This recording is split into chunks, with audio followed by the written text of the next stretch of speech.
Commander Elena Vasquez stared at the message on her screen. The words glowed in red letters that seemed to burn into her eyes. Immediate evacuation ordered. All Terran forces withdraw to safe distance. Do not engage enemy fleet.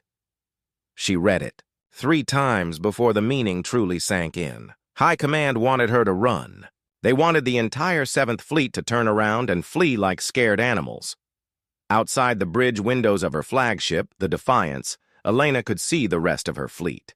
237 ships hung in space around the Kepler 442 shipyards. Destroyers, cruisers, carriers, and her 3 massive dreadnoughts formed a defensive wall between the enemy and humanity's most important industrial complex. "Ma'am?" Lieutenant Commander Harris stood beside her chair waiting for orders. His young face showed the same confusion she felt. "What are your orders?" Elena looked past him to the main display screen. The enemy fleet showed as red dots moving toward them. 12 different alien species had joined together to form the Hegemony Armada. Their ships numbered in the thousands. Each red dot represented enough firepower to destroy a small moon. The tactical computer had already run the numbers. If they stayed and fought, the 7th Fleet would be destroyed in less than 6 hours. Every ship would be lost. Every sailor would die. The computer gave them a 0% chance of victory, but Elena kept thinking about what lay behind them. The Kepler 442 shipyards built 60% of humanity's warships. The orbital factories produced medical supplies for 30 colonies. 12 million people lived and worked in the system. If the enemy took this place, they would have a clear path to Earth itself. "Ma'am?" Harris asked again. "Should I give the order to retreat?" Elena stood up from her command chair. Around the bridge, 20 officers waited for her decision. These were good people who trusted her judgment. They had families back home, children who needed their parents to come back alive. "Open a channel." "To High Command," she said quietly. "Channel open, ma'am." Elena took a deep breath. She could feel every eye on the bridge watching her. In a few minutes, her words would be recorded in history books, assuming anyone survived to write them. "High Command, this is Admiral Vasquez of the 7th Fleet. I have received your evacuation order." She paused, choosing her words carefully. "I respectfully decline. The 7th Fleet will hold this position." The silence on the bridge was complete. Even the soft hum of the ship's engines seemed to fade away. Harris's mouth hung open. The tactical officer dropped his stylus. "Ma'am," the communications officer said in a shaky voice, "High Command is requesting clarification of your last message." Elena almost smiled. Of course they were. No fleet commander in human history had ever refused a direct evacuation order. It was military suicide. It went against every rule in the book. "Tell them the message was clear. We are not retreating. The 7th Fleet holds the line." She cut the channel before High Command could respond. There would be angry messages later. Probably court-martial orders if anyone lived long enough to carry them out. But right now, she had more important things to worry about. "All ships," she announced over the fleet communication system. "This is Admiral Vasquez. I know you've all heard the evacuation order from High Command. I want every captain to understand what I'm about to say." She looked around the bridge again. Her officers had stopped staring and were now working at their stations with renewed focus. They knew what was coming. "The enemy fleet outnumbers us 12 to 1. Our computers say we cannot win. High Command says we should run and live to fight another day. They are probably right." Elena walked to the main display where the red dots of the enemy fleet grew steadily larger. "But I want you to think about what's behind us. 12 million civilians, the shipyards that build our ships, the factories that make medicine for our colonies, our path home to Earth." The red dots were close enough now that the computer could identify individual ship types. Massive dreadnoughts led the formation. Behind them came hundreds of cruisers and destroyers. Fighter carriers launched clouds of small attack craft. Every military manual says we should retreat when facing impossible odds. Every tactical computer says we should preserve our forces for a better battle. But those manuals were written by people who never stood where we stand now. They never had to choose between doing the smart thing and doing the right thing. Elena's hands gripped the railing as she stared at the enemy fleet. She could almost see the alien commanders in their ships, probably laughing at the small human force that dared to stand against them. I will not order any of you to stay. Any ship that wants to follow the evacuation order can leave now. No court-martial, no shame. Sometimes the smart choice is the right choice. She waited. The entire fleet communication system stayed silent. No ship moved from formation. But I believe some things are worth fighting for, even when you cannot win. Sometimes holding the line matters more than surviving. Sometimes you have to stand in the dark so that others can see the light. The enemy fleet was close enough now that individual ships appeared on the visual sensors. Massive alien vessels, with designs unlike anything in human space. Curved hulls covered in weapon ports. Ships built by species that had conquered half the galaxy. To every ship in this fleet, you volunteered to serve. You swore an oath to protect humanity and our colonies. Today we get to prove that oath means something. Today we show the galaxy what humans do when the fight seems hopeless. Elena returned to her command chair. Around her, the bridge crew worked with quiet efficiency. No panic, no fear, just sailors doing their jobs. The enemy will be in weapons. Range in 30 minutes. All ships, battle stations, prepare for combat. Red lights flashed throughout the ship as the Defiance went to full alert. In the weapon bays, crews loaded missiles and charged energy cannons. In engineering, technicians pushed the reactors to maximum power. In the medical bay, doctors prepared for casualties. Elena opened a private channel to the other ship captains. 23 faces appeared on her screen, men and women who commanded the pride of the human fleet. Questions? She asked simply. Captain Martinez of the cruiser Olympus spoke first. Admiral, my crew is ready. We understand what you're asking of us. My destroyers will screen the main fleet, added Captain Wong from the Istanbul. We'll buy you time to hurt them. One by one, every captain confirmed their readiness. These were people who had spent years training for this moment, even if they had never expected it to come like this. Good. Remember, we don't need to destroy their entire fleet. We just need to make them pay a price they didn't expect. We need to show them that humans don't break easily. The alien fleet was 15 minutes away now. Their lead ships were enormous, each one larger than Elena's biggest dreadnought. Sensors showed thousands of weapon systems powering up. The tactical computer updated its projections every few seconds, and every update showed the same result. Total human defeat. Admiral, the sensor officer called out, we're receiving a transmission from the enemy fleet. Put it on screen. The main display changed to show the bridge of an alien ship. The creature sitting in the command chair looked like a giant insect, with multiple eyes and mandibles that clicked when it spoke. Its voice came through the translators as a cold, mechanical sound. Human vessels. This is Stratarch Zekthul of the Hegemony Armada. You are ordered to withdraw immediately. Your resistance is pointless. Surrender now, and your deaths will be quick. Elena stood up. Open a channel. Channel open, ma'am. Stratarch Zekthul. This is Admiral Elena Vasquez of the Terran 7th Fleet. Your surrender demand is denied. We will defend this system. The alien's multiple eyes seemed to focus on her with surprise. You cannot be serious. Our fleet contains over 3,000 vessels. You have fewer than 300. Simple mathematics proves your defeat. Mathematics never fought a battle, Elena replied. If you want this system, you'll have to take it from us. The alien made a sound that might have been laughter. Very well. Your species will learn the cost of defying the hegemony. All ships, begin the attack. The transmission ended.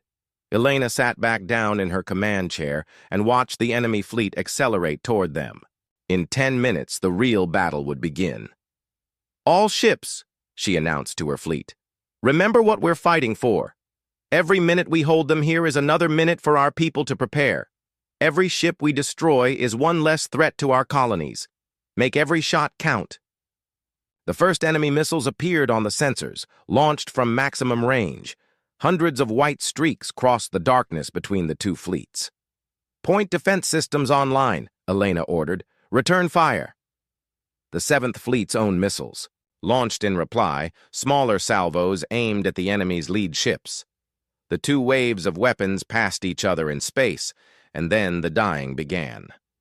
Elena gripped her chair as the ship shook from nearby explosions.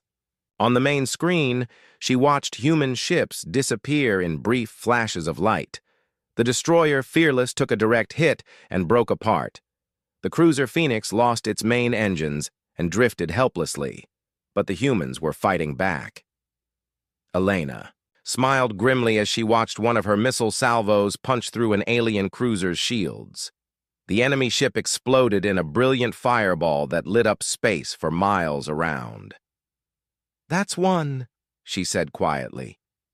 The alien fleet kept coming. More missiles filled the space between the fleets. Energy beams lanced across the darkness, seeking targets. Ships on both sides died in the crossfire. Elena's tactical officer was counting losses. "Admiral, we've lost 12 ships so far. Estimate enemy losses at 6 vessels. Not a good trade, but better than the computers had predicted. The aliens were learning that humans could fight." "Ma'am," the communications officer said, "I'm getting reports from all across the fleet. Captains are requesting permission to begin ramming attacks." Elena nodded. It was exactly what she had expected. When human ships were too damaged to fight effectively, their captains would try to ram enemy vessels. It was wasteful and desperate, but sometimes it worked. "Tell them to wait. We're not desperate yet." But even as she said it, Elena knew the truth. They were losing. The enemy's numbers were too great. Her fleet was being whittled away ship by ship, and there was nothing she could do to stop it. The alien commander had been right about the mathematics. 3,000 ships would eventually defeat 300, no matter how bravely the smaller force fought. But Elena had been right, too. Mathematics never fought a battle. Numbers didn't account for courage or determination, or the simple human refusal to give up. As the battle raged around her, Elena opened a channel to Earth. The message would take hours to reach home, but she wanted her superiors to understand what was happening here. "High Command, this is Admiral Vasquez. The 7th Fleet is engaged. With enemy forces at Kepler 442. We are heavily outnumbered but holding position. Casualties are mounting, but morale remains high. The shipyards are still secure." She paused, watching another human ship die on the main screen. "I want the record to show that my crews are fighting with honor and courage. Every sailor in this fleet volunteered to be here. We understand the odds, we understand the cost, and we choose to pay it." Another pause as enemy fire rocked her ship. The enemy expected us to run. They expected an easy victory. Instead, they're learning what it means to fight humans who refuse to retreat. Whatever happens here, they'll remember this battle. They'll remember that humans don't break. Elena closed the channel and returned her attention to the fight. Around her, the bridge crew worked with quiet determination. They knew they were probably going to die, but they also knew they were making a difference. On the main screen, the enemy fleet pressed forward, ship after ship advancing toward the human defensive line. But their advance was slower now, more cautious. They had expected to brush aside human resistance like dust. Instead, they were learning that some dust could cut like glass. The battle was far from over, but Elena had already achieved something important. She had shown the galaxy that humans would fight impossible odds. She had proven that some things were worth dying for. Now she just had to make sure that their sacrifice counted for something. The first day of battle ended with numbers that confused the alien computers. Stratarch Zekthul stared at his tactical display in his command chamber, his multiple eyes trying to process information that made no sense. His fleet had lost 47 ships. The humans had lost 93. By any mathematical measure, this was a victory for the hegemony. His forces still outnumbered the enemy by more than 10 to 1. The human fleet should have been destroyed completely by now, but the humans were still fighting. Tactical assessment, Zekthul ordered his primary advisor, a tall creature with gray skin and no visible emotions. The enemy continues to resist beyond predicted parameters, the advisor replied in a flat voice. Our battle computers cannot explain their behavior. When ships reach critical damage levels, they should withdraw or surrender. Instead, they intensify their attacks. Zekthul clicked his mandibles together, a sign of frustration among his species. He had conquered 17 star systems for the hegemony. Every previous enemy had followed logical patterns. Take enough damage and they retreated. Lose enough ships and they surrendered. It was simple cause and effect. But humans seemed to operate by different rules. Show me the recording from the destroyer incident, he commanded. The main display changed to show footage from earlier in the battle. A human destroyer, badly damaged and leaking atmosphere, had accelerated directly toward one of Zekthul's cruisers. The human ship's weapons were mostly destroyed. Its shields were down. Any rational captain would have tried to escape. Instead, the human captain had rammed his dying ship into the much larger alien vessel at nearly the speed of light. Both ships had been destroyed instantly. Play the transmission, Zekthul said. The recording included the final message from the human captain. His ship was breaking apart around him, fire and smoke filling his bridge, but his voice remained steady. This is Captain Torres of the Indomitable. My ship is gone, but I'm taking you bastards with me, for the colonies, for Earth, for everyone we couldn't save. The transmission ended with the double explosion that had lit up space like a new star. Zekthul had seen suicide attacks before. Desperate species sometimes tried them when facing defeat. But those attacks came from panic and fear. Captain Torres had sounded calm, almost peaceful. He had chosen to die as a tactical decision, not an emotional outburst. How many similar incidents have we recorded? Zekthul asked. 17 confirmed ramming attacks, 8 successful destroyer-level impacts against cruiser-class targets, 3 successful cruiser impacts against dreadnought-class targets. The humans appear to view suicide attacks as standard tactical options. That was the problem, Zekthul realized.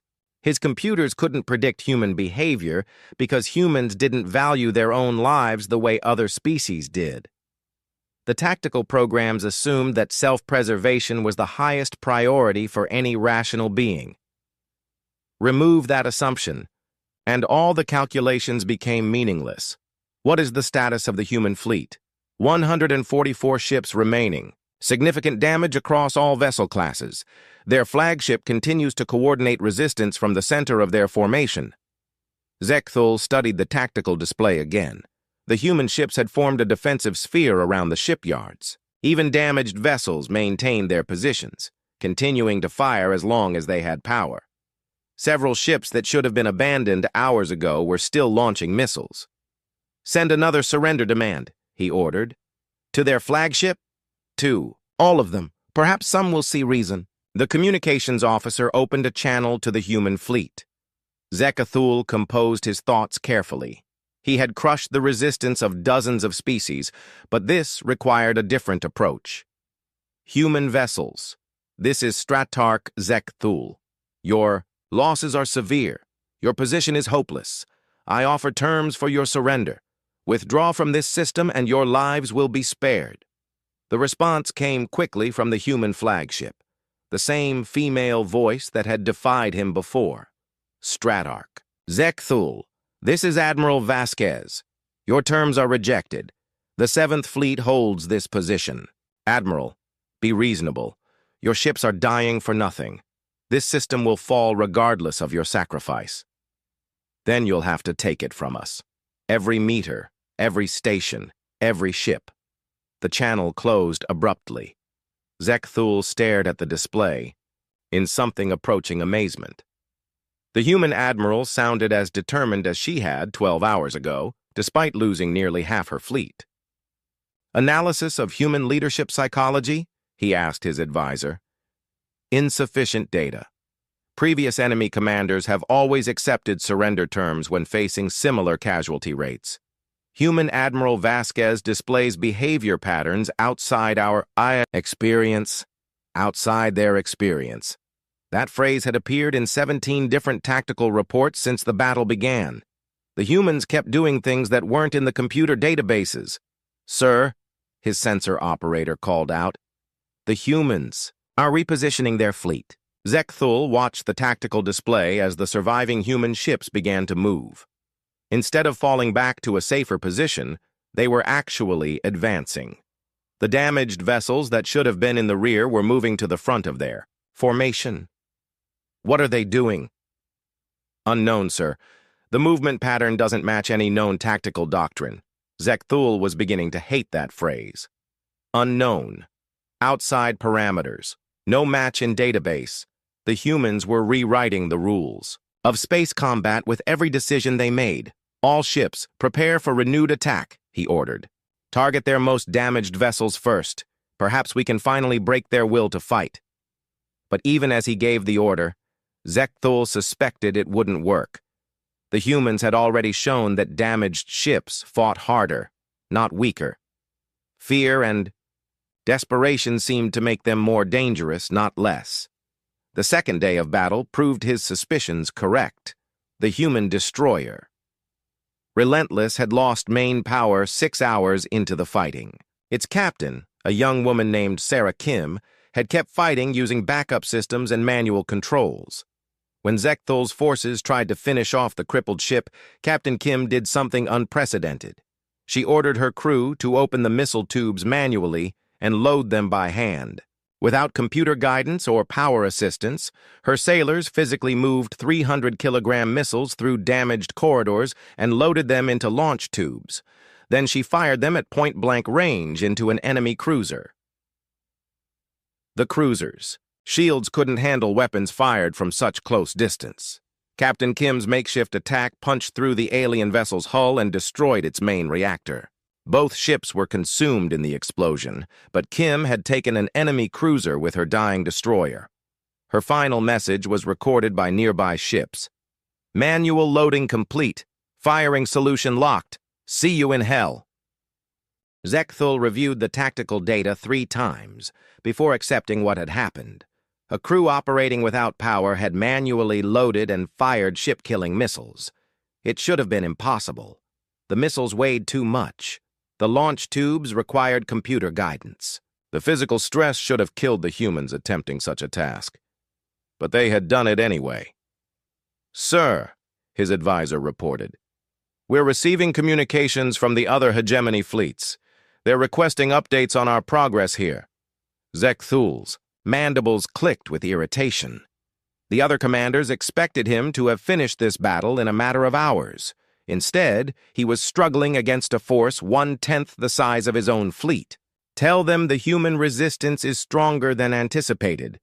We require additional time to complete the operation. Sir, Admiral Vextar of the 4th Fleet is offering to send reinforcements. The suggestion stung Zekthul's pride.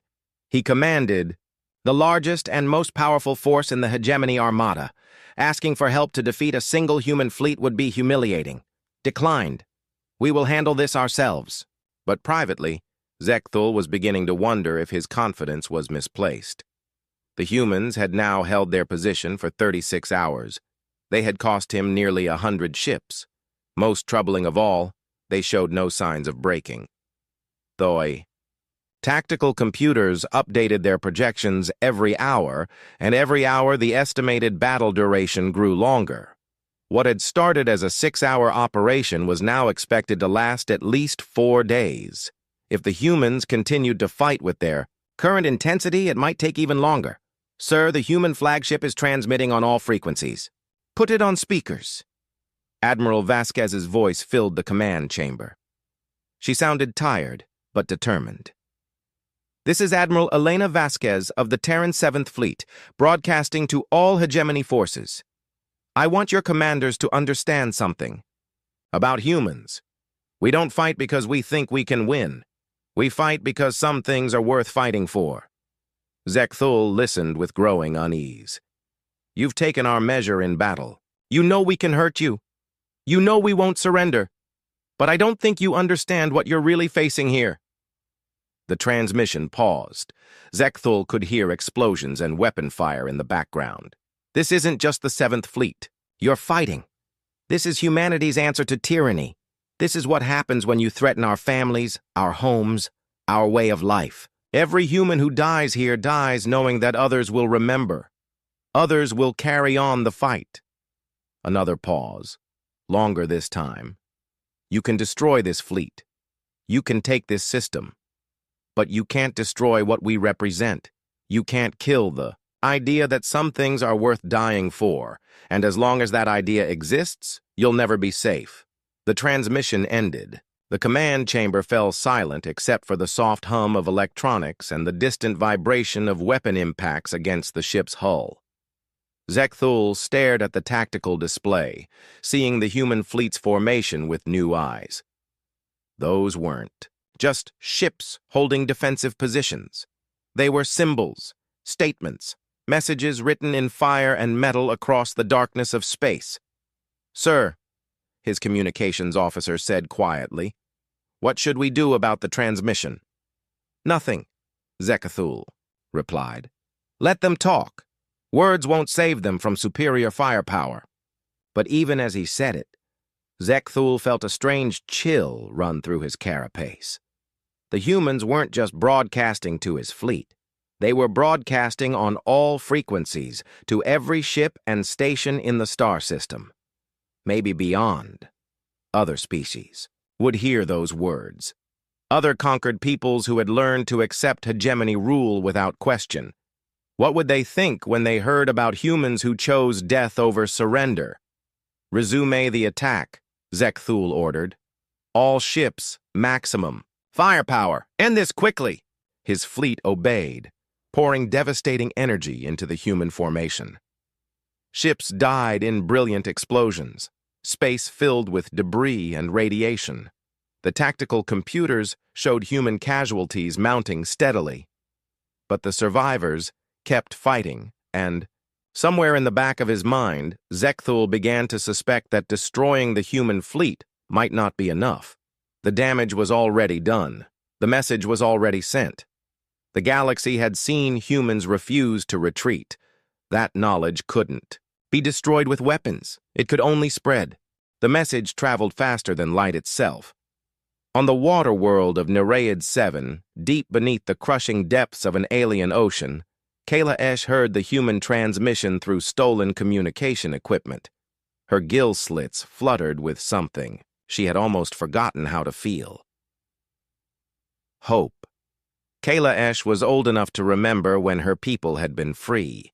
She remembered the great cities that had floated on Nereid's vast seas, the art galleries carved from living coral, the song poems that had carried her culture's wisdom through the deep currents. She remembered the day the hegemony arrived.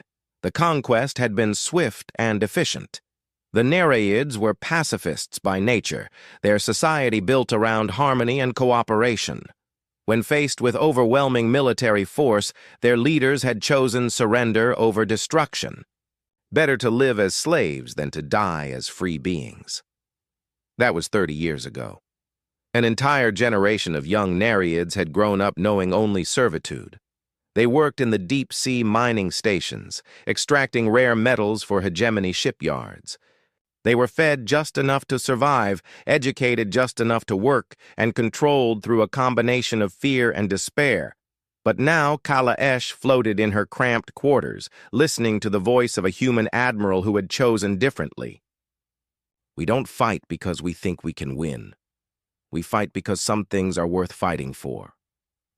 The words stirred memories that the hegemony had tried to suppress. Memories of freedom, of dignity, of the right to choose one's own fate. Kayla Esh was not the only one listening. Across the galaxy, on 100 worlds and 1,000 space stations, the human transmission reached ears that hadn't heard such words in decades.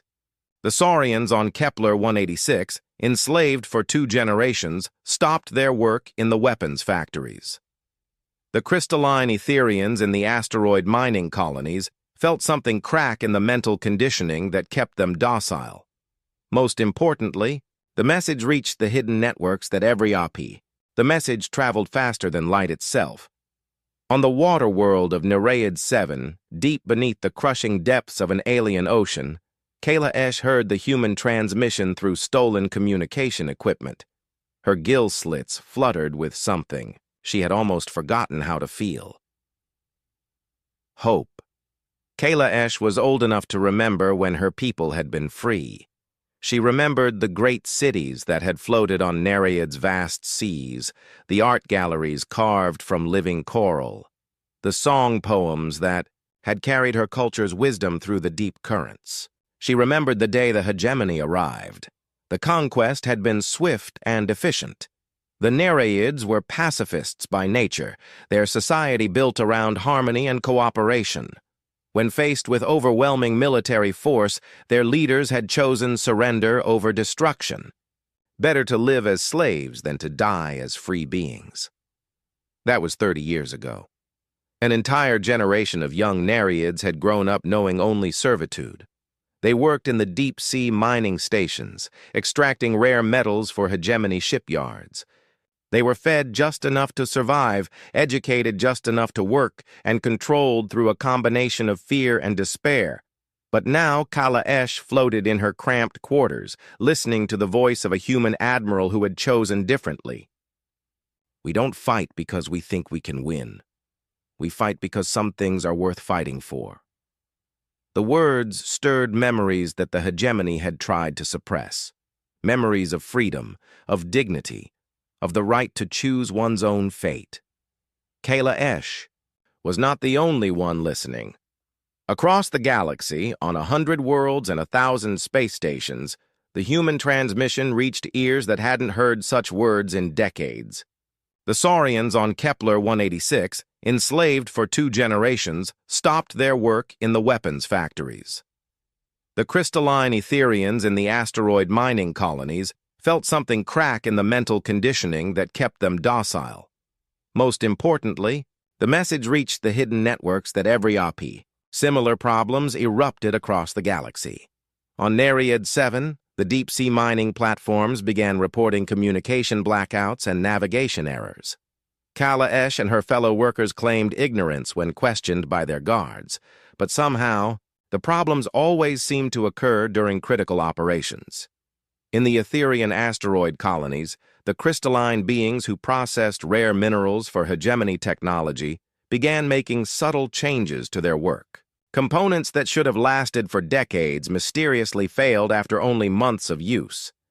Ships built with Etherian materials developed unexpected weaknesses at crucial moments.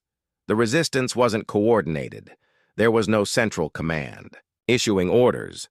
Instead, it spread organically, like wildfire jumping from one dry patch to another. Species that had never communicated with each other began experiencing the same sudden urge to resist. The human transmission had been more than just words. It had been proof that resistance was possible. But the real shock came when the message reached the hegemony's own member species. The Clavari had joined the hegemony willingly, attracted by promises of expansion and wealth. Their elegant ships formed a significant portion of the hegemony fleet, and their diplomatic skills had convinced dozens of species to surrender without fighting. Ambassador Jelkari had spent her career believing that the hegemony represented progress and civilization. The alternative to their rule was chaos and warfare between primitive species. Better to have order imposed from above than to let lesser beings destroy themselves. But as she listened to the human admiral's words from her office on the hegemony capital world, Jelkari felt uncomfortable questions stirring in her mind. We don't fight because we think we can win. We fight because some things are worth fighting for. What were those things exactly? What could be so important that an entire fleet would choose annihilation rather than retreat? Jelkari accessed the hegemony's intelligence files on human culture looking for answers. What she found disturbed her more than she had expected. Humans valued individual freedom above collective security. They believed in something they called natural rights that couldn't be taken away by any government. They had a history of fighting impossible odds for abstract principles like justice and self-determination. Most troubling of all, they seemed genuinely willing to die for these ideas. The hegemony's psychological profiles dismissed human behavior as primitive and irrational. Emotional species often exhibited such tendencies before they evolved proper social discipline. The humans would learn better once they were properly integrated into galactic civilization. But Jelkari found herself wondering, what if the humans were right? What if some things were more important than survival? Her people had joined the hegemony to avoid the chaos of independent existence. They had traded freedom for security, self-determination for guaranteed survival. At the time, it had seemed like an obviously correct choice. Now she wasn't so sure. The doubts didn't stay confined to the Clavari homeworld. Jelkari found herself discussing the human situation with colleagues from other member species. The conversations were careful and indirect, but the questions were real. Were they partners in the hegemony, or were they just more sophisticated slaves? Had they chosen security, or had they simply chosen a more comfortable form of surrender? And if a species could choose death over submission, what did that say about those who had chosen submission? These conversations would have remained private philosophical discussions, except for one crucial factor. Many of the beings asking these questions controlled warships, communication networks, and industrial facilities. When the orders came down, to reinforce Stratarch Zekthul's fleet at Kepler 442, several member species experienced unexpected delays. Navigation computers malfunctioned. Supply shipments were mysteriously rerouted. Communication arrays suffered strange interference. The delays weren't dramatic enough to trigger investigations, but they added up. Reinforcements that should have arrived in days took weeks to reach the battle zone. Meanwhile, the human transmission continued to spread through civilian communication networks. The hegemony tried to block it, but their censorship systems had never been designed to suppress such a simple message. A few words about choice and sacrifice, broadcast on commonly used frequencies, were nearly impossible to stop completely. And with each repetition, the message grew stronger. Resistance cells that had been dormant for decades suddenly found new recruits. Species that had accepted their fate for generations began to remember what freedom felt like. Even loyal hegemony citizens started asking uncomfortable questions about the price of their security. The human fleet at Kepler 442 was still outnumbered and outgunned. Admiral Vasquez and her sailors were still facing certain death, but their refusal to retreat was creating cracks in an empire that had seemed unshakable. In the deepest tunnels beneath the Saurian homeworld, Gorvek Prime gathered his cell leaders for an emergency meeting. The resistance activities were escalating faster than he had planned. Soon, the hegemony would respond with the full weight of their military force. "Are we ready for what comes next?" he asked his followers. The young Saurian named Sevtek spoke for all of them. "The humans showed us that some fights are worth having, even when you can't win. Maybe it's time we learned the lesson." Across the galaxy, similar conversations were taking place in hidden locations. Species that had forgotten how to hope were remembering how to fight. The hegemony had always maintained control through superior force and the assumption that resistance was futile. But the humans had shattered that assumption with their simple refusal to accept the inevitable. Now the galaxy was about to learn what happened when an empire built on fear faced subjects who were no longer afraid to die. The real battle was just beginning. The relief fleet arrived like thunder from a clear sky. Admiral Vasquez was down to 87 ships when the sensors detected new contacts dropping out of hyperspace. For a moment, She thought the hegemony had brought reinforcements. Her heart sank as she prepared to face even worse odds than before. Then the communication channels exploded with human voices. 7th Fleet. This is Admiral Chen with the 3rd Fleet. Sorry we're late to the party. Admiral Vasquez. This is Captain Morrison with Task Force 7. We brought some friends. 7th Fleet. This is the cargo hauler Defiant. We're not much to look at, but we've got missiles and attitude. Elena stared at her tactical display in amazement. Nearly 400 ships had just appeared at the edge of the Kepler 442 system. Military vessels mixed with converted civilian ships, all flying toward the battle at maximum speed. But these weren't the careful, disciplined formations she was used to seeing. The relief fleet looked more like an angry mob than a military force. Ships of wildly different sizes and configurations flew in loose groups, their weapon systems jury-rigged and improvised. "Admiral," her communications officer said, "Admiral Chen is requesting a private channel. Put her through." Sarah Chen's face appeared on Elena's screen. The commander of the 3rd Fleet looked exhausted, as if she hadn't slept in days. Behind her, Elena could see a bridge that had been hastily modified with additional weapon controls and armor plating.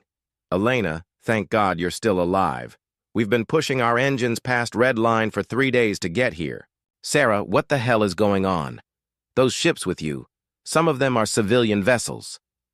"Orders from High Command changed about 12 hours after your last transmission. Apparently, the entire human fleet is being mobilized for something called Operation Defiance." Elena felt a chill run down her spine. "Total mobilization?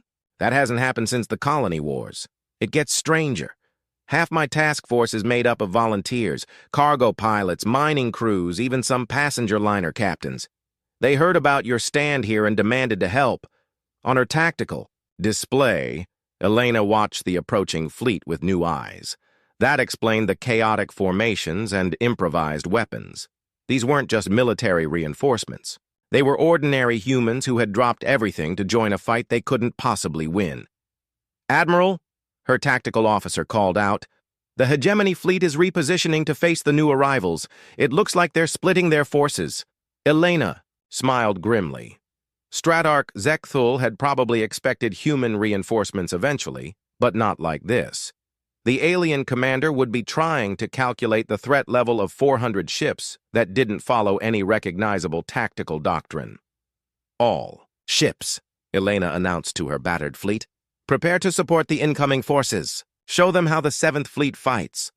The second battle of Kepler 442 began when Captain Maria Santos of the converted cargo hauler Determination opened fire with weapons that shouldn't have existed.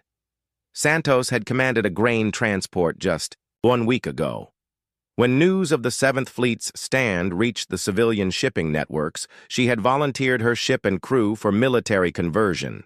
The retrofit had been rushed and improvised, but the results were undeniably effective. The Determination now carried 40 military-grade missiles in cargo bays that had been designed for wheat shipments. Her bridge was protected by armor plating, welded on by volunteer technicians. Her crew included 2 professional gunners, a former military engineer, and a dozen civilians who had never fired a weapon in anger. When Santos targeted a hegemony cruiser and fired her entire missile load, in a single salvo, the enemy ship's computers couldn't classify the attack. The missiles were properly military grade, but they were being fired from a vessel that registered as a civilian transport. The targeting patterns didn't match any known human tactical doctrine. The cruiser's defensive systems hesitated for crucial seconds, trying to determine the proper response to an impossible threat. That hesitation was enough. Santos's improvised barrage punched through the alien ship's shields and crippled its main engines.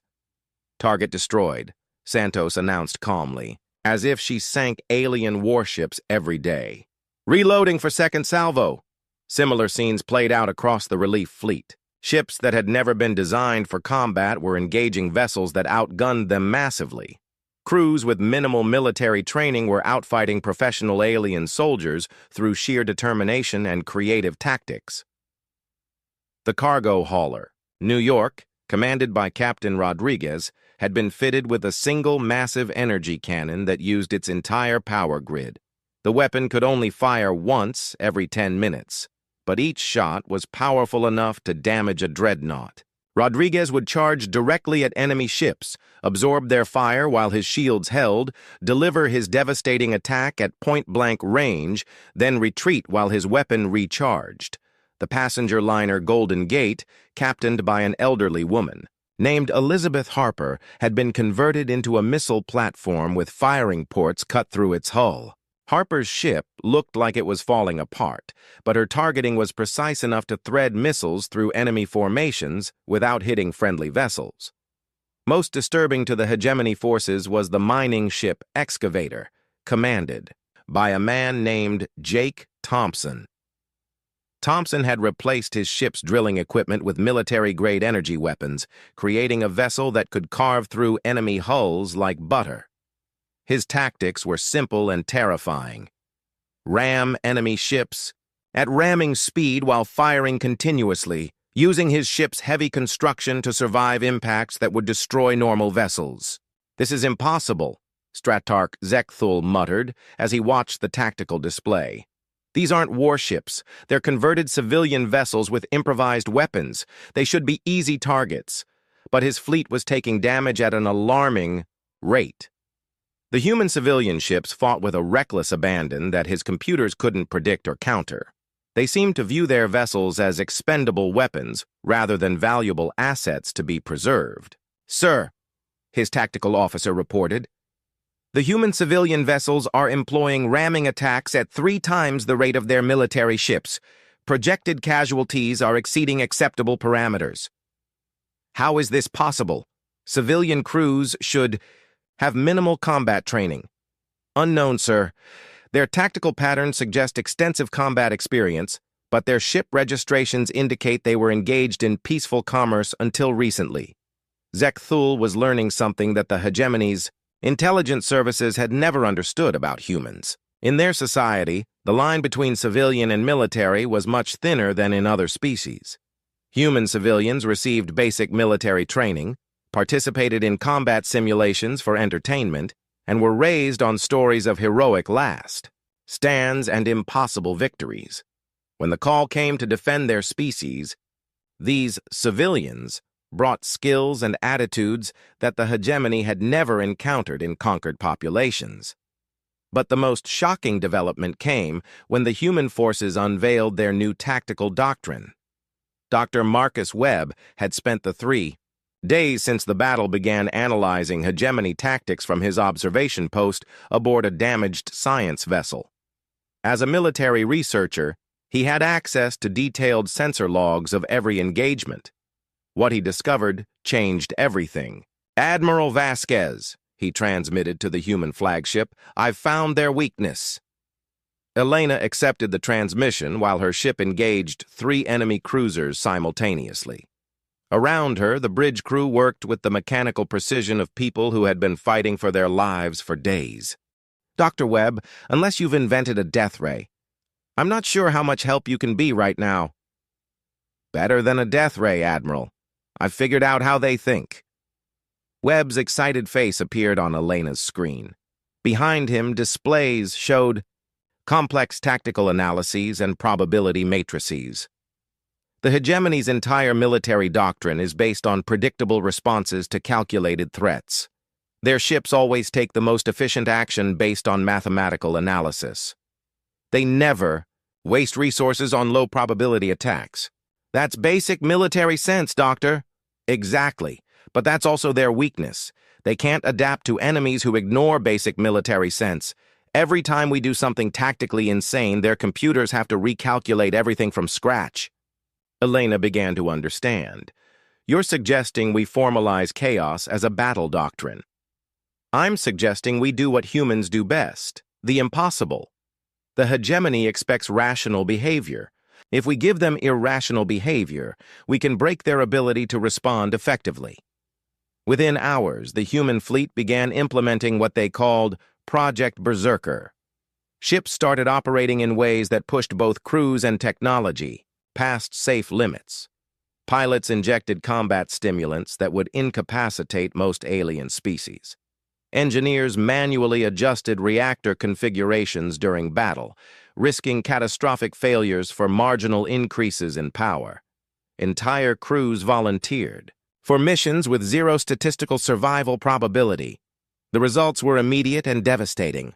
Captain Morrison's destroyer squadron executed what became known as the Kepler Gambit, a synchronized attack run through the center of the hegemony formation that should have resulted in total casualties for the attacking force. Instead, Morrison's pilots used the enemy's own tactical predictability against them, exploiting split-second timing windows that existed only because the hegemony followed calculated engagement patterns. Morrison's squadron took heavy losses, but they destroyed 6 enemy cruisers and damaged a dreadnought in a single pass. More importantly, they proved that human insanity could be weaponized against opponents who relied too heavily on logical analysis. This is Commander Morrison to all human forces. The Kepler Gambit is confirmed effective. Recommend immediate implementation across all combat units. Within minutes, human ships throughout the battle zone began executing similar attacks. Squadrons that should have been annihilated instead carved through enemy formations like knives through paper. The hegemony's tactical advantage was evaporating as their computers struggled to predict human behavior, but the real breakthrough came when the civilian ships began coordinating with the military vessels. Captain Santos of the converted cargo. Hauler Determination had been watching the military ship's new tactics with interest. As a civilian, she wasn't bound by military regulations or safety protocols. When she saw an opportunity to support Morrison's attack run, she made a decision. That would have been impossible for a professional military officer. She loaded her cargo bay with every explosive device her crew could find and flew directly into the middle of the hegemony formation. At the critical moment, she triggered a manual detonation that turned her ship into a massive bomb. The explosion took out 4 enemy vessels and created a gap in their formation that allowed 3 human cruisers to break through and attack the hegemony command ship directly. Santos's sacrifice became the template for what the humans called civilian initiative.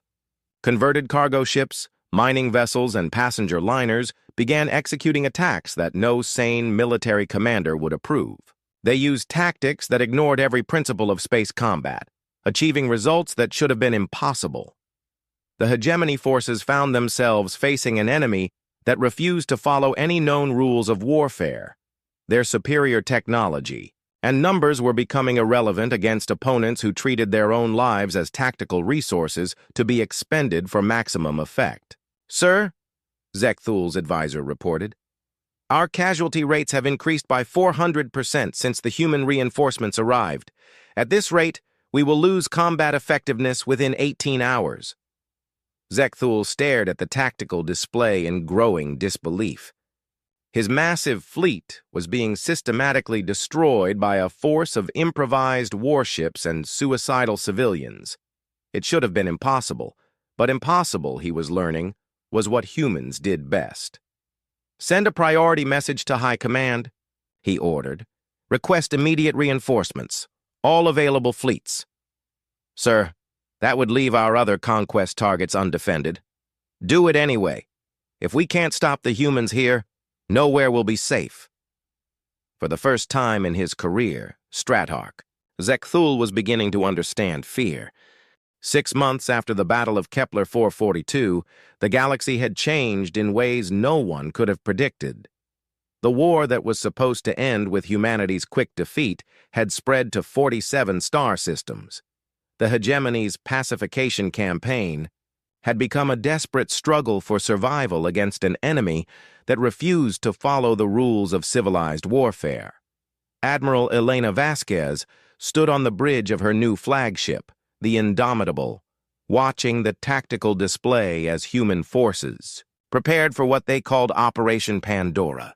Around her, the command crew worked with the quiet efficiency of people who had learned to treat the impossible as routine.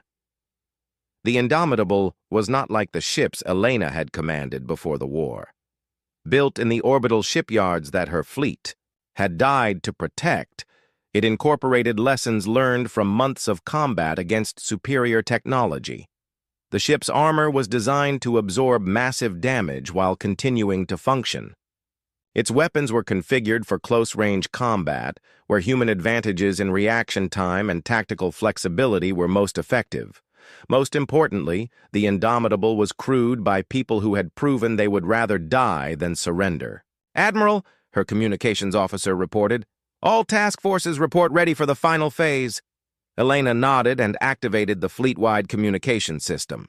Across 17 star systems, human forces waited for her words. Military ships, converted civilian vessels, and even captured enemy ships now flying under human flags. "All units, this is Admiral Vasquez. In 12 hours, we will execute simultaneous attacks on 17 hegemony core worlds. The enemy expects us to follow conventional military doctrine. They expect us to preserve our forces and seek advantageous engagements." She paused, looking at the faces of her bridge crew. These people had volunteered for a mission that every computer simulation said was impossible. "They're wrong. We're going to hit them everywhere at once, with tactics they can't predict and weapons they can't counter. We're going to show them what happens when predators become prey." The plan was audacious beyond anything attempted in galactic military history. Human forces would attack 17 different worlds simultaneously, using hyperspace jumps that pushed both ships and crews beyond safe limits. The attacks would ignore every principle of military science, striking at targets that should have been impregnable. The key to the operation was something the humans called controlled chaos. Every attack would be unpredictable, using tactics that violated conventional wisdom. Ships would arrive through hyperspace coordinates that should tear them apart. Crews would fight under acceleration that should liquefy human bodies. Entire fleets would coordinate using communication protocols that relied on human intuition rather than computer precision. Captain Miguel Torres, younger brother of the destroyer captain who had died in the first battle, commanded one of the assault groups. His ship, the Retribution, was a converted cargo hauler that had been modified far beyond its original design specifications. Miguel had spent months studying the tactical recordings of his brother's final battle. He understood what Captain Torres had discovered in those last moments. The enemy's greatest strength was also their greatest weakness. The hegemony always calculated the most efficient response to any threat, which meant they never wasted resources on impossible targets. Miguel's mission was to prove that impossible was just another word for unexpected. "All ships," he announced to his squadron, "remember why we're here. Every alien ship we destroy is one less threat to Earth. Every world we liberate is proof that tyranny isn't inevitable." His ships dropped out of hyperspace directly above Vorthak Prime, the hegemony's capital world. It was the most heavily defended planet in known space, protected by orbital fortresses that could destroy entire fleets. It was also the last place the enemy expected a direct assault from a handful of converted cargo ships. "Defensive grid is powering up," Miguel's tactical officer reported. "They're trying to target us, but our approach vector doesn't match any attack pattern in their databases." Miguel smiled grimly. That was exactly what they had counted on. The hegemony's computers were trying to classify his small force as either a major threat requiring massive response or a minor nuisance to be ignored. Since converted cargo ships shouldn't pose any danger to a planetary defense system, the computers were defaulting to minimal response. "All ships, implement the Torres maneuver. Maximum acceleration, direct approach to the primary command station." The Torres maneuver was named after Miguel's brother, who had proven that sometimes the most effective attack was the one nobody expected. Instead of trying to fight their way through the defensive grid, Miguel's ships flew directly at the most heavily protected target on the planet.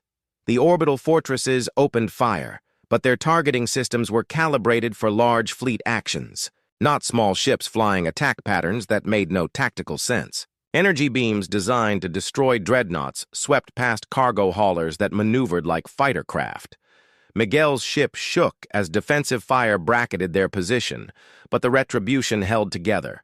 Around him, his converted civilian crew, worked with the determination of people who had chosen to be here. "Sir," his engineer called out, "reactor is at 150% of rated capacity. We're pushing into dangerous territory. Can you give me more power?" "Sir, if I push it any harder, we'll either explode or open a hole in space-time. Give me more power anyway. Today we don't play it safe." The Retribution accelerated past speeds that should have crushed its crew, using gravitational dampers that hadn't been tested at such extremes. Behind them, the rest of Miguel's squadron followed in a formation that defied every principle of safe spaceflight. They were closing on the command station when the hegemony forces finally understood what was happening. The small human force wasn't trying to win a conventional battle. They were trying to do something that should have been impossible. "Sir," the tactical officer reported, "the command station is powering up its main defensive systems. They're finally taking us seriously." Miguel studied the tactical display. The command station was a massive structure designed to coordinate the defense of the entire planet. Destroying it wouldn't eliminate the orbital fortresses, but it would leave them confused and uncoordinated. More importantly, it would prove that no hegemony position was truly safe from attack. "All ships, prepare for ramming speed. We're going to punch a hole in their command structure they'll never forget." What happened next became the stuff of legend in human military circles. The Retribution, pushing its engines beyond any safe limit, accelerated directly toward the command station while absorbing fire from dozens of defensive weapons. Miguel's crew worked frantically to maintain power and structural integrity as their ship shook apart around them. At the critical moment, Miguel did something that his brother would have been proud of. Instead of trying to ram the station directly, he triggered a controlled reactor overload that turned his ship into a guided missile. The explosion didn't just destroy the command station. It created a cascade failure that took out 3 nearby orbital fortresses and left a gap in the planetary defense grid. Miguel's final transmission, broadcast on all frequencies, echoed his brother's last words. "For Earth, for the colonies, for everyone we couldn't save." The destruction of the Vorthak Prime command station was just one of 17 simultaneous attacks that day. On world after world, human forces proved that no target was beyond their reach. Ships that should have been destroyed fought impossible battles and won. Crews that should have surrendered chose death over defeat. But the real victory wasn't military. It was psychological. Across the galaxy, species that had accepted hegemony rule for generations watched human forces achieve the impossible. The carefully maintained myth of hegemony invincibility crumbled as converted cargo ships destroyed orbital fortresses and civilian volunteers outfought professional soldiers. On Nereid 7, Kayla Esch led her people in open rebellion, seizing the deep-sea mining platforms and broadcasting messages of freedom to other worlds. The aquatic race that had been pacifists for centuries rediscovered their capacity for righteous anger. On Tau Delta 9, Gorvek Prime's resistance cells erupted into full-scale revolution. The Saurians, who had built weapons for their oppressors, turned those same weapons against hegemony forces. Industrial worlds that had been sources of strength became battlegrounds. Even member species of the hegemony began to question their loyalty. The Clavari, who had joined willingly, found themselves asking uncomfortable questions about the price of their security. When hegemony leaders demanded absolute loyalty in the face of human aggression, some Clavari commanders chose to withdraw their forces rather than participate in what they increasingly saw as an unjust war. The final confrontation came when Stratarch Zekthul, commanding the defense of his homeworld, found himself facing an impossible situation. His forces still outnumbered the attacking humans. His technology was still superior. His defensive positions were still theoretically impregnable. But theory had never mattered less.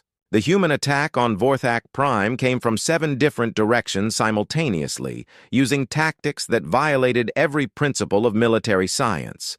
Ships arrived through hyperspace jumps that should have been fatal. Crews fought under conditions That should have been impossible, and the entire assault was coordinated through battlefield communication protocols that relied on human intuition rather than computer analysis. Zekthul watched in growing horror as his perfect defenses crumbled before an enemy that refused to accept the word impossible.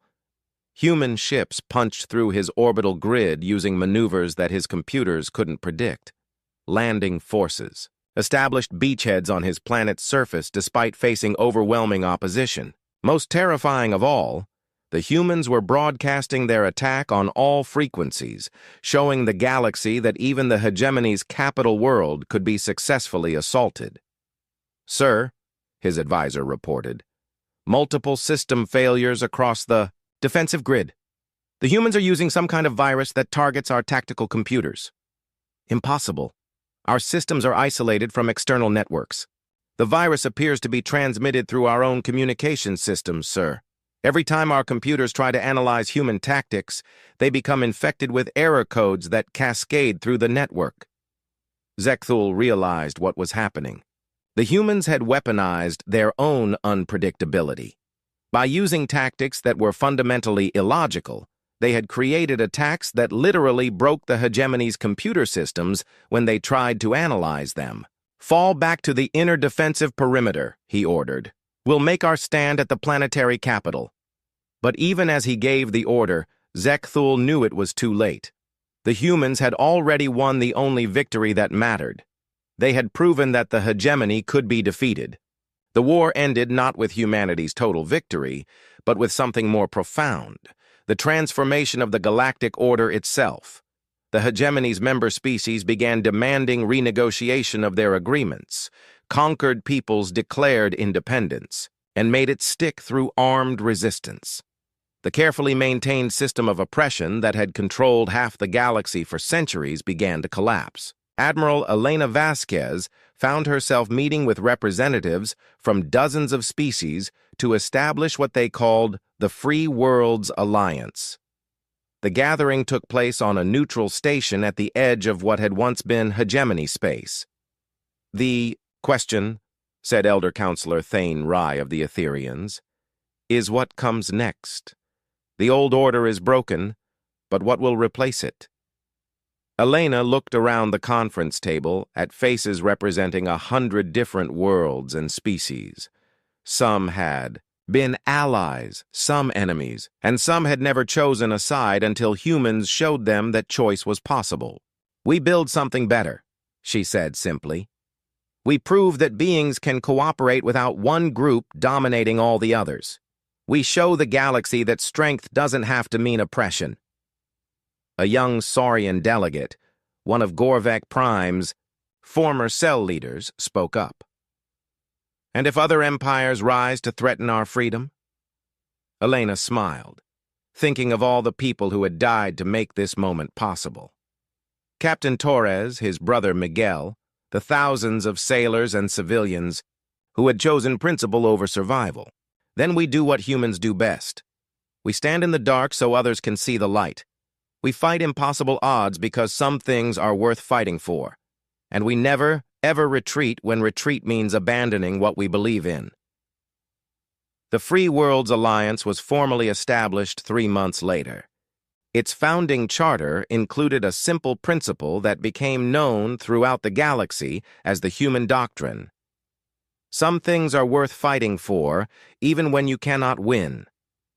Years later, when historians studied the fall of the hegemony and the transformation of galactic civilization, they would debate the tactical innovations, political changes, and technological developments that made it possible.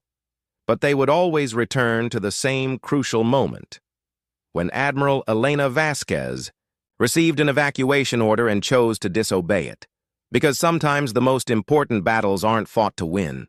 They're fought to prove that some lines cannot be crossed, some principles cannot be compromised, and some fights are worth having regardless of the odds.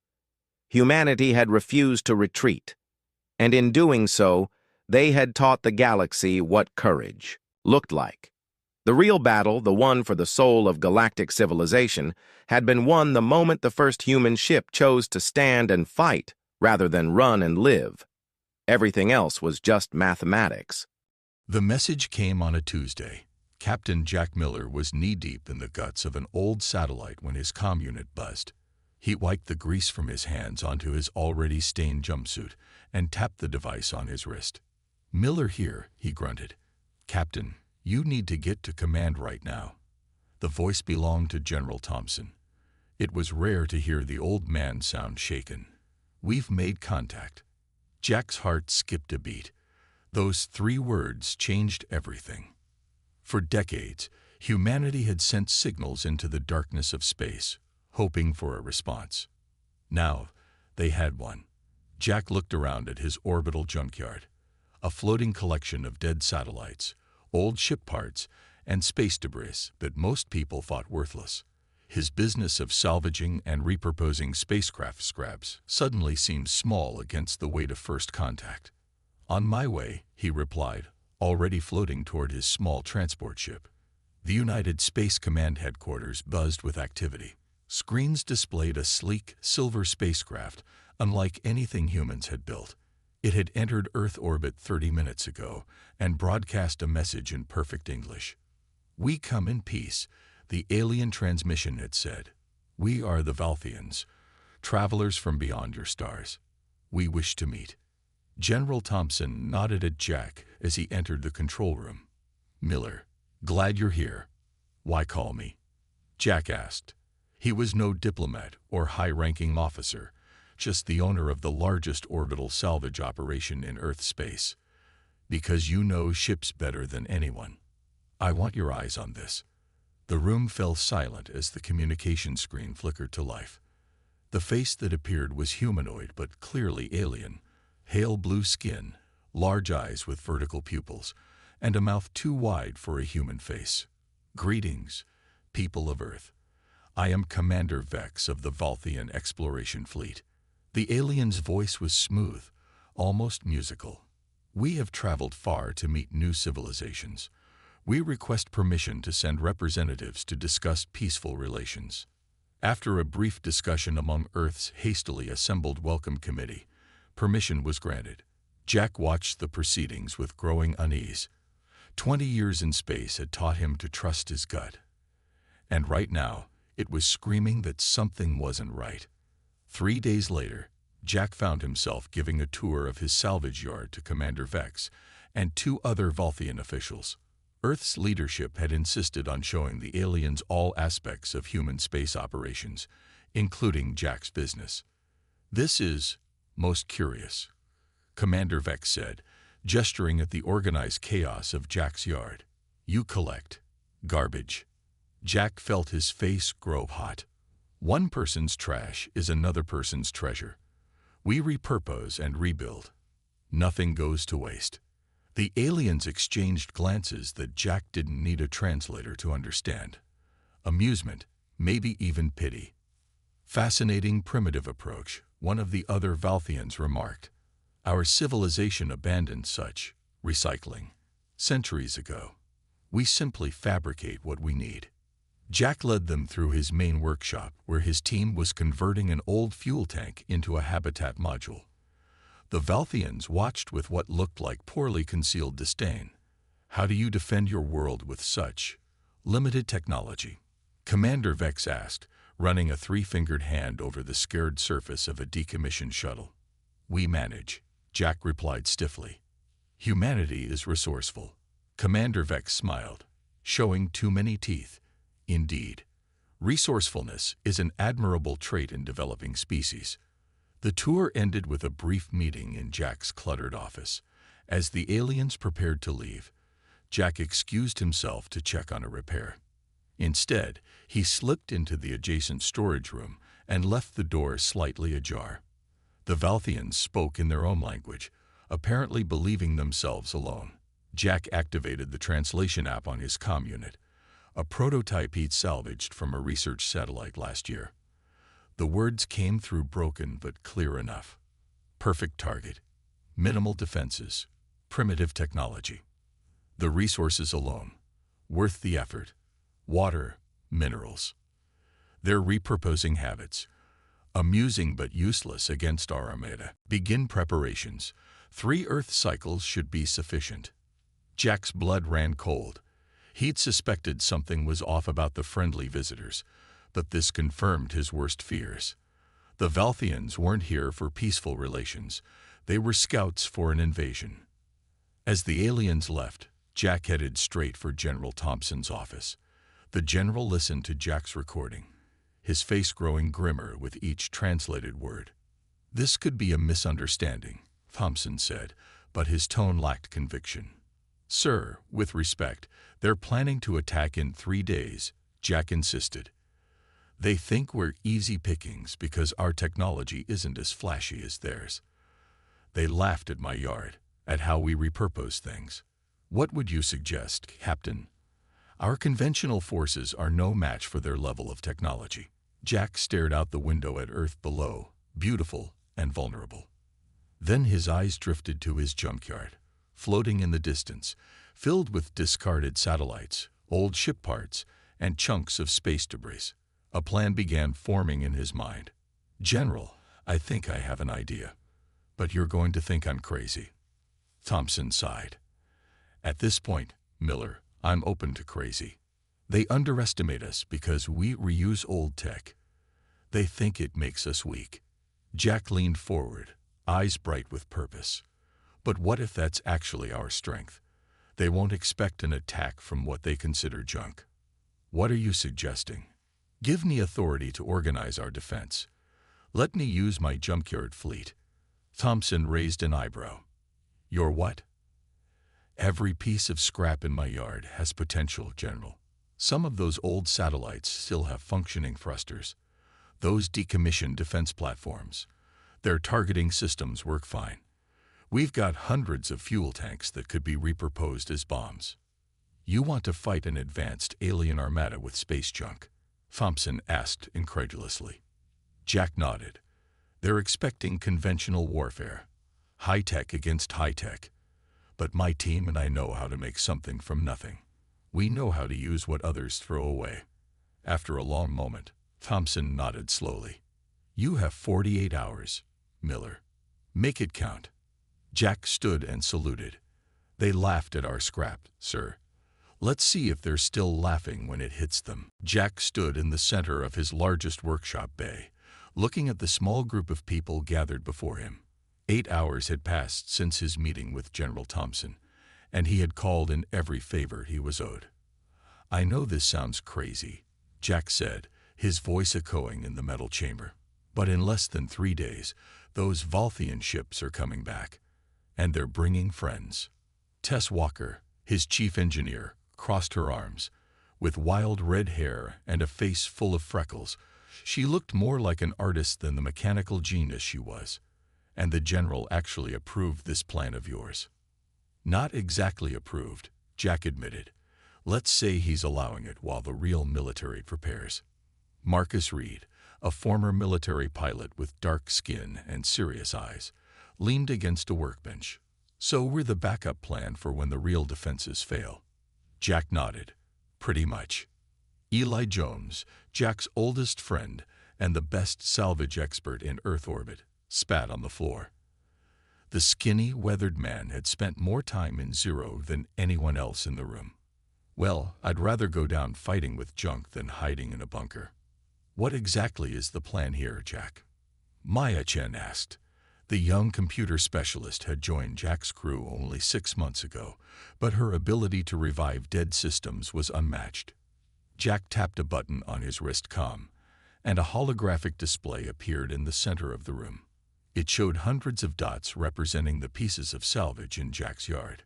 "We have 48 hours to turn this junk into a defense fleet," Jack said.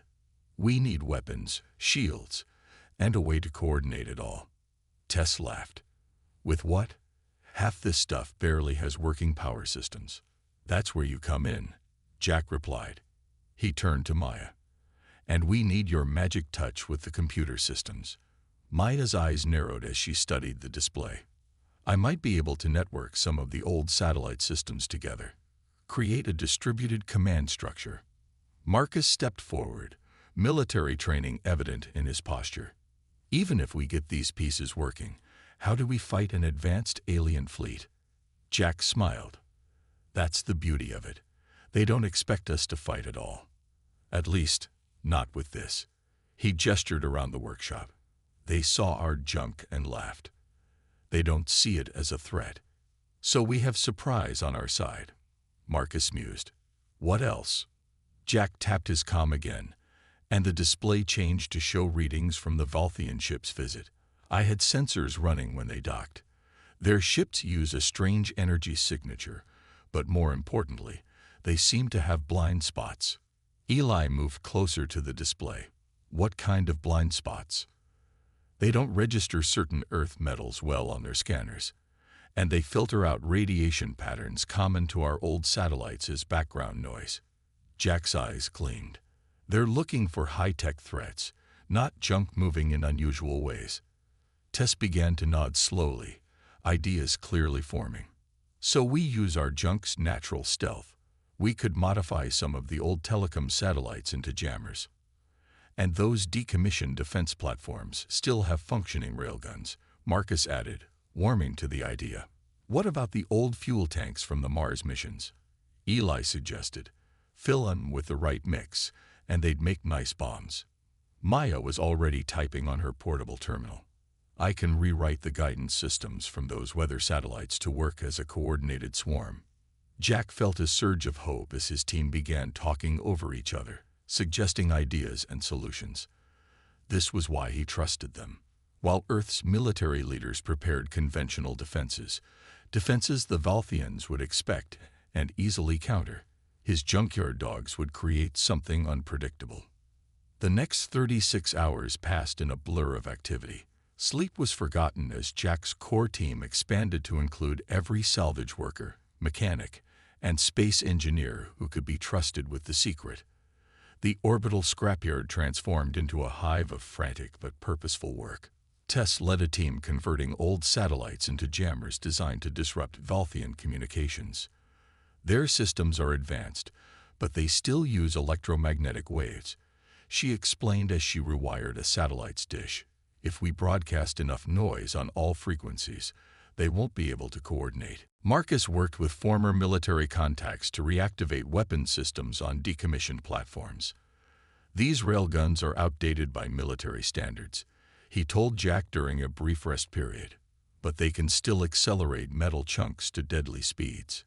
Eli's team prepared hundreds of old fuel tanks and storage containers, filling them with mixtures of reactive materials.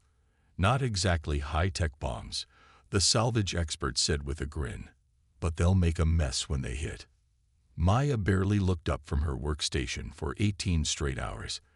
When she finally did, her eyes were red-rimmed but triumphant. I've got it, she announced. I can link all these different systems together. We can control everything from here. Jack moved among the teams, offering encouragement, solving problems, and keeping everyone focused on the imminent threat. Earth's official representatives continued diplomatic talks with the Valthians, who maintained their friendly facade. But orbital sensors detected energy signatures at the edge of the solar system, more Valthian ships approaching. With 12 hours remaining before the estimated arrival of the Valthian fleet, General Thompson visited the scrapyard. Jack gave him a tour of their preparations. I've seen some crazy operations in my time, Miller, Thompson said, watching as workers loaded modified satellites into launch positions. But this takes the prize. Crazy might be our only chance, sir, Jack replied.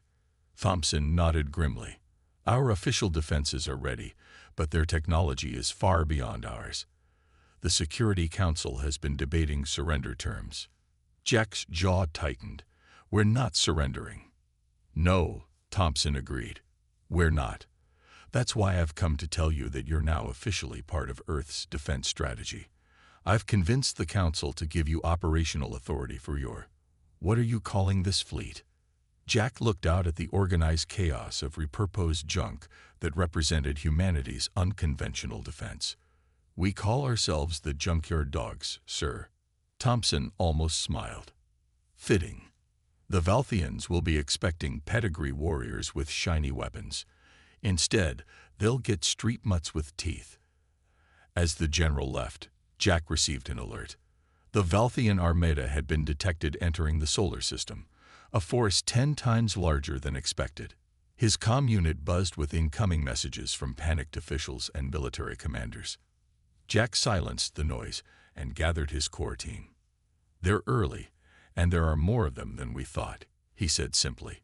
"We need to move now." Tess, Marcus, Eli, and Maya looked at each other, then back at Jack. No one spoke of fear, though it was present in all their eyes. "Time to show them what jump can do," Eli said finally. Jack nodded. "Launch everything. The junkyard dogs are going hunting." The Valthian ships entered Earth's solar system like a swarm of gleaming insects. Their hulls shone with an unnatural blue light as they moved in perfect formation. From his command center, a converted storage module attached to his largest salvage vessel, Jack watched their approach on Maya's cobbled-together sensor display. "Count is over 200 ships," Maya reported, her voice tight. "Main battle group will reach Mars orbit in 3 hours." Jack studied the formation. The Valthians moved with military precision, their ships arranged in neat, organized patterns. Everything about them spoke of order and advanced technology. "Any response to Earth's hails?" he asked. Marcus shook his head. "They're ignoring all communications now. No more pretending to be friendly. United Space Command is mobilizing everything they have," Tess added, looking at another screen. "But their biggest ships are still days away from returning from the outer colonies." Jack took a deep breath. Earth's conventional defenses, orbital platforms, and the small fleet of military vessels currently in the system would be hopelessly outmatched. "Status of our assets?" he asked. Eli grinned, bringing up a different display. "All in position and waiting for your command. 342 pieces of prime junk ready to ruin someone's day." Unlike the orderly Valthian formation, Jack's fleet was scattered throughout the space between Mars and Earth, hidden among natural debris, dormant in old orbital paths, or disguised as abandoned equipment. To anyone scanning the system, they would appear as nothing more than the usual garbage that accumulated after a century of human space exploration. "Sir," Maya said suddenly, "the Valthians are broadcasting. They're transmitting on all frequencies." "Let's hear it," Jack said. The face of Commander Vex appeared on the main screen. The Valthian's expression was no longer hiding behind a mask of friendliness. "People of Earth," Vex began, his tone cold and superior. "Your planet has resources our empire requires. Surrender immediately and submit to Valthian authority. Resistance is pointless and will only lead to unnecessary destruction. You have 1 Earth hour to comply." The message repeated once, then cut off. "Well, he's not being subtle anymore," Tess muttered. Jack's comm unit buzzed with an incoming call from General Thompson. The general's face appeared on a side screen, looking grim. "Miller, you seeing this?" "Yes, sir. 1 hour ultimatum." Thompson's jaw tightened. "The Security Council is split. Half want to fight, half think surrender might save lives." "If we surrender, sir, we'll never get our planet back," Jack said firmly. "I know." Thompson paused. "The President has authorized all defensive measures. Your operation is go." Jack nodded. "Understood, sir. We'll do what we can." As the connection ended, Jack turned to his team. "This is it. Are we ready?" Marcus pointed to a tactical display. "Earth's defense platforms are powering up. They'll engage when the Valthians come into range. And they'll get crushed," Tess said bluntly. "Those platforms were designed to fight other humans, not advanced aliens. Which is why we need to be ready to move the moment they realize our conventional defenses aren't enough," Jack said. "Maya, is your control system online?" The young computer specialist nodded. "Yes, all our units are linked and responding. I've distributed the command functions across multiple systems, so they can't shut us down in one hit." "Good. Eli, are the decoys ready?" The salvage expert gave a thumbs up. "Ready to make noise and draw attention exactly when we want it." Jack looked at the countdown timer on the main screen. 43 minutes until the Valthians' deadline expired. "Everyone to your stations," he ordered. "This is going to happen fast." The Earth's response to the Valthian ultimatum came 5 minutes before the deadline. A simple message, broadcast on the same frequencies. "Earth belongs to humanity.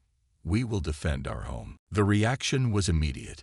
The Valthian fleet accelerated, their formation shifting into attack patterns. The leading edge of their armada approached Earth's orbital defense grid. From his command post, Jack watched as Earth's military deployed its best defenses. Railvan platforms fired hypervelocity rounds. Missile launches created brief, bright flares against the darkness of space. Beam weapons lanced out from the few energy-equipped stations. It was impressive and completely ineffective. The Valthian ships barely slowed. Some smaller Earth missiles detonated against invisible shields. Most were destroyed before they even reached their targets. The railgun rounds, moving at tremendous speeds, simply vanished on contact with the Valthian hulls. "They're absorbing or deflecting everything," Marcus said, his military experience evident in his professional tone despite the dire situation. On the comm channels, Earth's military commanders sounded increasingly desperate as they exhausted their weapons with almost no effect. The Valthian ships began to return fire, precise, devastating strikes that obliterated defense platforms one by one. "They're toying with us," Tess said, watching as another Earth defense station exploded. Jack checked the tactical display. The Valthians were fully engaged with Earth's defenses, their attention focused on the obvious threats. The aliens moved with overconfident precision, clearly unconcerned about any surprise attacks. "They're expecting us to fight conventionally," Jack said. "They're expecting technology versus technology." He turned to his team, determination hardening his features. "They still haven't noticed our junk." "Time to change that," Eli said with a fierce grin. Jack nodded. "Maya, activate Phase 1. Maya's fingers flew across her console, activating decoys and jammers now. Throughout the space around Earth, dozens of supposedly dead satellites suddenly powered up. Old communication arrays began broadcasting nonsense signals across all frequencies. Weather satellites released clouds of metallic chaff. Navigation beacons sent out conflicting position data.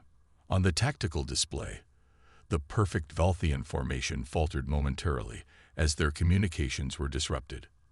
"They're adjusting," Marcus reported. "Changing frequencies, trying to filter out the interference." "Phase 2, Jack ordered. Eli hit a sequence of commands, releasing the first wave. Across the battle space, what had appeared to be harmless debris began to move. Derelict fuel tanks, their engines secretly repaired and enhanced, accelerated toward the Valthian fleet. Old satellite parts, weighted and balanced to become kinetic weapons, spun up to speed. The Valthians barely reacted at first. The approaching objects registered as mere debris on their sensors, the kind of junk they had already dismissed as harmless. Then the first impacts happened. Jack had guessed correctly about the Valthian blind spots. Their advanced shields, designed to stop energy weapons and smart munitions, weren't calibrated to detect or stop simple objects moving at high speeds. The first wave of fuel tanks, packed with reactive materials, slammed into a dozen Valthian ships. The explosions weren't especially powerful by military standards, but they were unexpected. Valthian vessels rocked from impacts they never saw coming. Their perfect formation began to break as ships maneuvered to avoid the suddenly threatening debris. "It's working," Tess said, her voice filled with disbelief and hope. "They're confused," Marcus added. "Their formation is fragmenting." Jack allowed himself a small smile. "They laughed at our junk. Let's see if they're still laughing." He looked at his team. "Prepare Phase 3. The real attack begins now." "Phase 3, now," Jack commanded. Maya's fingers danced across her console, sending activation codes to their hidden weapons. Across the battle space, what had appeared to be harmless pieces of space junk suddenly came to life. Decommissioned defense satellites, their weapons systems reactivated by Marcus's team, powered up and locked onto Valthian targets. Old space station modules, hollowed out and packed with improvised explosives by Ely's crew, began accelerating toward enemy formations. Ancient communications arrays, repurposed by Tess into electronic warfare platforms, started broadcasting targeted jamming signals directly at Valthian ships. On the main screen, Jack watched as confusion spread through the alien fleet. The precise Valthian formation, already disrupted by the first attacks, now broke apart completely as ships tried to deal with threats coming from all directions. "They're scrambling," Marcus reported, a note of satisfaction in his voice. "No more neat patterns." "Their communications are degrading," Maya added.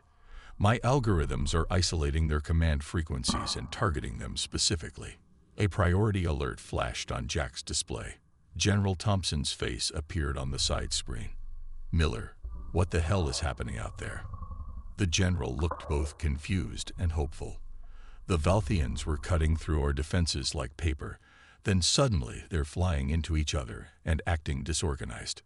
"That would be the junkyard dogs, sir," Jack replied with a tight smile. "Turns out our scrap isn't so useless after all."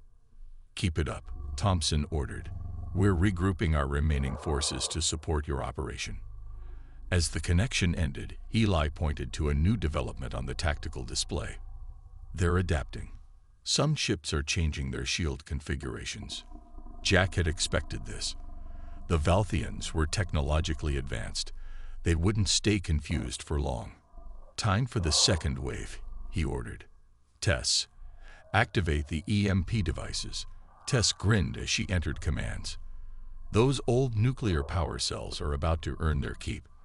Throughout the battlefield, what appeared to be ordinary chunks of space debris suddenly emitted powerful electromagnetic pulses. Jack's team had salvaged power cells from decommissioned nuclear satellites and rigged them to overload in a very specific way. The resulting EMPs weren't powerful enough to disable the Valthian ships completely, but they created momentary disruptions in their energy systems. In those brief windows of vulnerability, the repurposed defense satellites struck with precision. Outdated laser weapons and kinetic projectiles found their targets, causing real damage for the first time in the battle. Direct hits on 17 enemy vessels, Marcus called out, excitement breaking through his professional demeanor. On the main screen, a Valthian cruiser spun out of control, venting atmosphere from a gaping hole in its side. Another enemy ship collided with a third as both tried to evade a cloud of approaching debris. "We're hurting them," Tess said with disbelief in her voice. "They're regrouping," Maya warned. "I'm detecting a surge of communications from that larger ship in the center. I think it's their command vessel." Jack studied the ship Maya indicated. It was twice the size of the others, with a distinctive design that set it apart from the rest of the fleet. "That's Commander Vex's ship," he said. "They're trying to reorganize." As if to confirm his assessment, the Valthian ships began to form new patterns, more defensive than before. Their weapons fire became more coordinated, systematically targeting the now revealed human weapons. "They're destroying our satellites," Marcus reported as several of their repurposed defense platforms exploded. "And they figured out our EMP trick," Tess added. "Their shields are adapting." Jack had known this would happen. Each trick would only work once against such an advanced enemy, but that had been part of the plan all along. "Time to use our biggest advantage," he said. "Maya, activate the scrapper." Maya nodded and sent the command. In the distance, floating among genuine debris, Jack's personal salvage ship, now heavily modified and renamed the Scrapper, powered up its engines. "Eli, you're with me," Jack said, moving toward the docking tube. "Tess, Marcus, Maya, keep coordinating the attack from here. Make sure our remaining assets give the Valthians plenty to worry about." Jack and Eli made their way quickly to the Scrapper, a vessel that Commander Vex had personally toured and dismissed as primitive junk. The Valthian hadn't noticed the modifications Jack's team had been making even then, preparing for this moment. "What's the plan, boss?" Eli asked as they strapped into their positions. Jack activated the ship's systems. While they're busy with all our little surprises, we're going to deliver the big one. The scrapper detached from the command module and moved out, its engines barely humming. From the outside, it still looked like a beat-up salvage vessel, exactly as Jack wanted it to appear. Their command ship is the key, Jack explained as they accelerated slowly, taking a roundabout approach to avoid detection. If we can take out Commander Vex, their whole operation might fall apart. Eli checked the status of their special cargo, a modified mining drill surrounded by the most powerful explosives they could cobble together. And just how do we get close enough to use this thing? Jack smiled grimly. We play dead. Across the battle space, the conflict intensified. Earth's military, gaining confidence from the unexpected success of Jack's junkyard fleet, pushed forward with their remaining forces. The Valthians, recovering from their initial confusion, fought back with increasingly effective tactics. But with each passing minute, more of Jack's hidden assets came into play. Old satellites crashed into Valthian ships. Repurposed fuel tanks exploded near their formation. Jammers continued to disrupt their communications. It wasn't enough to win the battle. The aliens still had overwhelming technological superiority, but it was enough to keep them distracted, which was exactly what Jack needed. The scrapper drifted toward the Valthian command ship, looking for all the world like a piece of debris knocked loose in the battle. Its power systems were minimal, its heat signature barely registering. We're in their blind spot, Jack whispered, though there was no need to be quiet in space. Their sensors are focused on active threats. If they look out a window, we're toast, Eli muttered. Good thing they think they're too advanced for windows, Jack replied. As they approached the massive Valthian vessel, Jack could make out the damage their earlier attacks had caused. The perfect, gleaming hull now showed scorch marks and dents. One section was clearly damaged, its blue glow flickering unevenly. There's our target, Jack said, pointing to the damage. Now, Jack shouted again, both to Eli and through his comm to the rest of his team. As the scrapper surged forward, the entire battlefield erupted in a coordinated chaos that Jack had planned from the beginning. Every remaining piece of repurposed junk in their arsenal activated at once.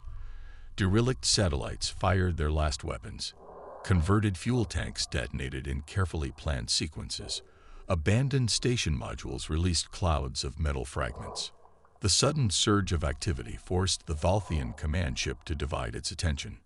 The energy weapons targeting the scrapper powered down as the aliens responded to multiple threats. They took the bait, Jack called out, pushing the scrapper's engines beyond safe limits.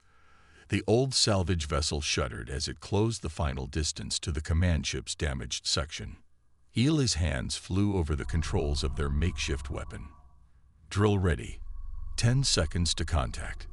Back at the command module, Tess, Marcus, and Maya watched anxiously as the scrapper closed in on its target. They're going to make it, Tess whispered. On the tactical display, a new alert flashed. Maya's eyes widened. Energy spike from the command ship. They're charging weapons again. Inside the Valthian command ship, Commander Vex raged at his crew. How is this happening? He demanded, watching as his perfect armada fell into disarray. They are primitives using garbage as weapons. A subordinate officer bowed nervously. Sir, we've detected an approaching vessel. It appears to be the human salvage ship we inspected earlier.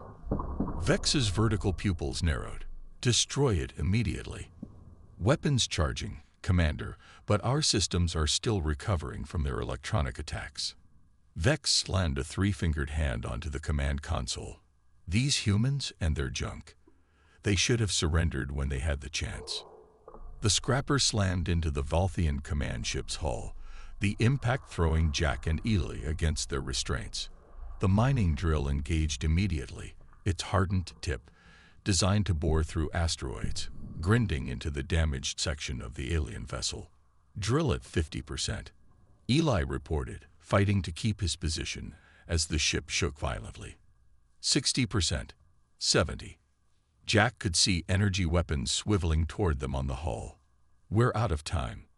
"Drill breach," Eli shouted triumphantly. "We're in." Jack hit the emergency sequence they had prepared. The drill detached from the scrapper, remaining embedded in the Valthian ship. Inside the drill housing was their final weapon, a makeshift bomb created from mining explosives and reactor material. "Detach. Now," Jack ordered. Eli hit the release as Jack fired the emergency thrusters, pushing the scrapper away from the command ship. Behind them, the drill continued boring deeper into the Valthian vessel, carrying its deadly payload. The Valthian command ship didn't break apart dramatically like in old movies. Instead, its lights flickered and died, section by section. The elegant blue glow of its engines faded to darkness. It began to drift, clearly disabled. "We killed it," Eli said in disbelief. "We actually killed it." Across the battlefield, the effect was immediate. The Valthian ships, suddenly cut off from their command center, fell into confusion. Some continued fighting.